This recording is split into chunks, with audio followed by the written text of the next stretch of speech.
नमस्कार दोस्तों, हिमाचल से बादल फटने की खबर आ रही है और अनफॉर्चुनेटली 2-3 दिन पहले हम वहीं थे और जिसको हम प्रकृति का श्राप बोल रहे हैं वो प्रकृति का नहीं है, प्रकोप नहीं है, श्राप नहीं है, वो मानव द्वारा निर्मित डिज़ास्टर है। ये जो बादल फटने की घटनाएं हैं, हम बारालाचला गए, हम मनाली में घूमे। बारालाचला जैसी जगह पर इतना प्लास्टिक था कि मैं आपको बता नहीं सकता। मनाली जैसे शहर में प्लास्टिक की जैसे बाढ़ आई हुई थी और सब बड़ी कंपनियों का सामान वहाँ धड़ल्ले से बिक रहा था। ख़ास तौर पे हमारी फेवरेट बिस्लेरी, एक्वाफिना, मैगी, पहाड़ों वाली मैगी, बिस्किट के पैकेट, जूस के पैकेट, लस्सी के पैकेट, छोटी छोटी बोतलें 250-200 ml की कोल्ड ड्रिंक की, स्टिंग, नेस्ले का सामान, कोक का सामान, हल्दीराम की भुजिया के पैकेट और वो सारा कूड़ा। डिस्पोजल का कोई इंतज़ाम नहीं। ब्यास के किनारे एक जगह कूड़े के ढेर लगे हुए हैं, इस उम्मीद में कि जब बाढ़ आएगी तो सब कूड़ा बह जाएगा। शायद हर जगह उस पूरे टूरिज्म जोन में भयंकर गंदगी, और हर गंदगी का एक ही इलाज, पहाड़ के किनारे, नदी के किनारे उसको डंप कर दो। क्यों?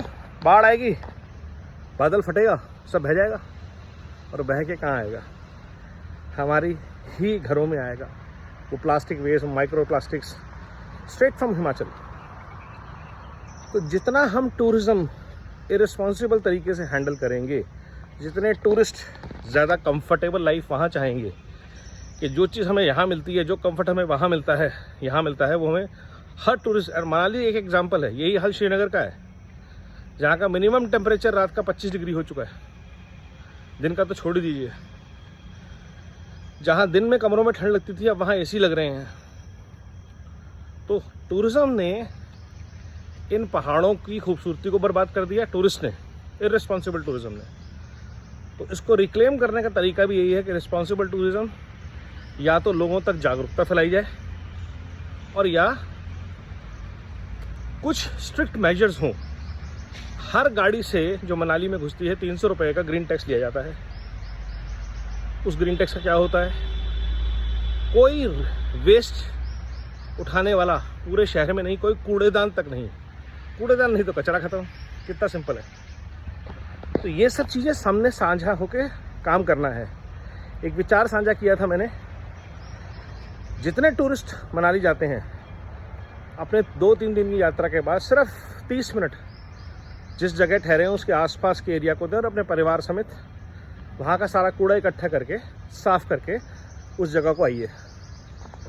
जैसे आप गए थे उससे बेहतर वो जगह कैसे होगी जब हम अपना ही नहीं, किसी और का कूड़ा भी फैलने से रोकेंगे या उठा लेंगे, गायब कर देंगे वहाँ से।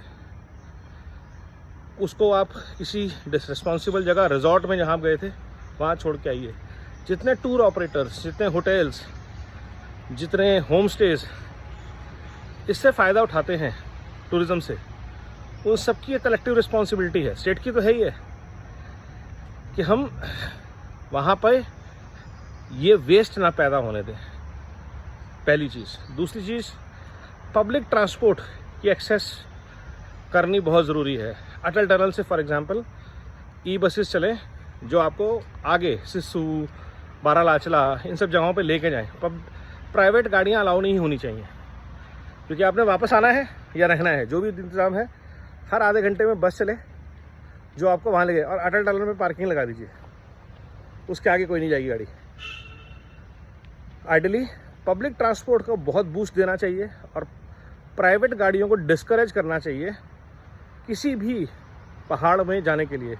100 प्राइवेट गाड़ियाँ का मतलब होता है 100 एसी चल रहे हैं जो लगातार हीट जनरेट कर रहे हैं।